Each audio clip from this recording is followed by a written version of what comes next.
недела под покровителство на општина Ѓорче Петров ќе се одржи манифестацијата од Бистра преку Древен до Ханриево на гости во Ханриево. Во Реонскиот парк со почеток од 12 часот. На настанот ќе учествуваат 7 детски ансамбли од културно-уметничките друштва, кои ќе го презентираат македонското фолклорно наследство и традицијата. Општина Центар започна акција за чистење на две големи депонии на Кале, каде што се откриени значителни количини отпад.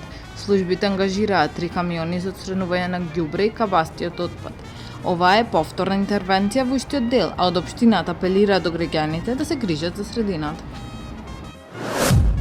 Во Центарот за обука на Црвениот крст во Струга се одржа 5-дневна обука за безбедност на отворени води за 11 вработени во општина Карпош. Инструкторот ги едуцира учесниците во теоретски практичен аспект на справување на води и справување со природни непогоди. Општина Аеродром започна нов проект со поставување на 11 машини за рециклирање и дистрибуција на торби за селекција на отпад во 10.000 домаќинства. Машините се поставени во училиштата и градинките, а рециклираниот отпад ќе генерира субвенции за училиштата. Проектот има за цел подигање на свеста за заштитата на животната средина и промоција на рециклирањето од најмала возраст.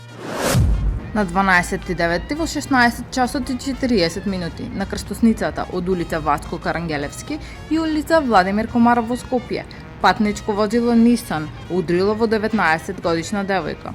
Случајот е пријавен во СВР Скопје, а девојката е хоспитализирана со тешки повреди во комплекс од клиники Мајка Тереза. Таму е Скопје, град мој љубав лише, што ми расте сни. Вечно